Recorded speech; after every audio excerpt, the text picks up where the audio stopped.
That's fine. So when we should go for an interface in Java? When we have multiple solutions to solve the same problem, then we should go for the interfaces. Okay, for example, suppose I am having a RBI interface, and RBI interface is having like calculate interest method. So and I am having the number of child bank like SBI Bank, Union Bank and Maharashtra Bank. They are implementing that interfaces. Okay, now like suppose RBI is implementing the another logic, like some new features added, so new method is added there. So what it will do, suppose RBI want to compulsory to implement that logic to follow that rules to all the banks. So of course in that RBI interface we will add a method, then all the classes will show the error because it is having a 100% abstraction. Okay, so then we will implement that logic. Means what we can say, suppose I am having a particular problem and we need all these other solutions. Okay, like suppose if that interface is implemented by the SBI, so of course that interest will be calculated as per their criteria.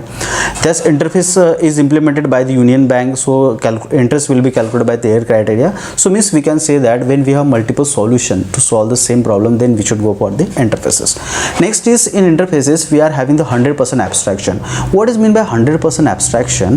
The 100% abstraction means suppose I am having 100 methods inside the interface, so we have to write all the logic inside the child class. So we have to create a child class, and then interface is having a whatever method, so they are not having any body, they are having the like just a declaration part. We have to implement that interface inside a class, and then we will implement that logic, we will write that logic. Okay, and suppose I am having 100 methods, I am writing the logic for the 90 methods, it will show the error. Means all body we have to declare inside the child class. Then we have another feature in interface, that is it's suppose the loose coupling in Java. Okay, what is loose coupling? When we are not depending on the features. Okay, so it is provide the accessibility, flexibility to anyone can inherit that class and inherit that interface and provide the other features. Like for example, Java has given the facility in the SQL package. Okay, so Microsoft can extend the features of the Java and can write the logic for his own driver, can create the own driver.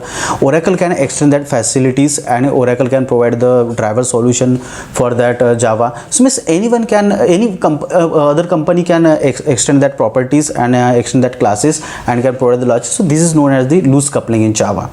Then we have in interfaces, we cannot create the object of the interfaces in Java, but we can create the variables in Java. So suppose I am having any class, so I have to create the object of that class by using a new keyword. Then we will assign that reference to this instance variable. Then by using this instance variable, we will access the instance method, interface methods.